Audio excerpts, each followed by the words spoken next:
Kimberly Dawn Bynum was a high school teacher in Alabama. She was indicted on felony charges in 2011 for her alleged sexual relationship with a 17-year-old high school senior. She was 29 years old at the time. Now, the age of consent in Alabama is 16, but educators can't date the people they teach until they reach the age of 19. So you want to know what punishment she's facing? 20 years in prison. So of course the question is, does the law make sense?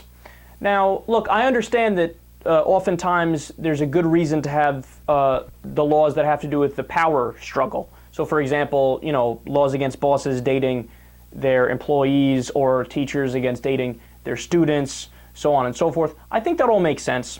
But there's also a part of me that thinks if they're of age, maybe it should be dealt with on a school-by-school basis or on a company-by-company basis, and maybe not necessarily legal action being taken.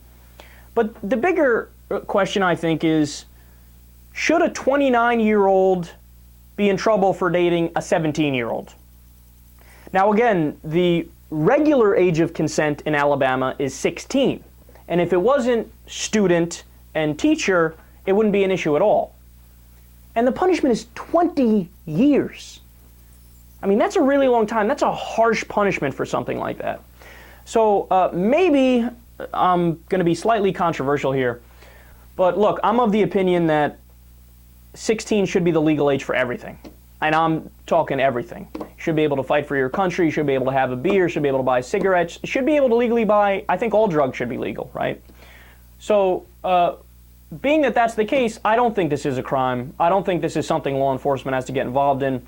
Now, of course, again, understand the power struggle. I get that. And if each individual school wants to say students can't date teachers or bosses can't date employees at other businesses, I get that, and you're free to do that on a case-by-case basis at an individual level, right?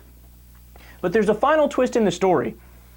She ended up marrying the kid, so the charges were dropped. But see, this I think proves my point further, because let's say, for example, it was a 12-year-old kid and a 29-year-old teacher. Then everybody would say, okay, no, not allowed. And even if you heard, oh, they're going to get married, everybody would still go, what the fuck? You can't marry a 12-year-old? That's crazy. You can't do that, right? So the fact that upon hearing that they were getting married, everybody's like, oh, well, you should drop the charges. That shows you that there was nothing wrong with the ages in the first place. And it should have never been a criminal case.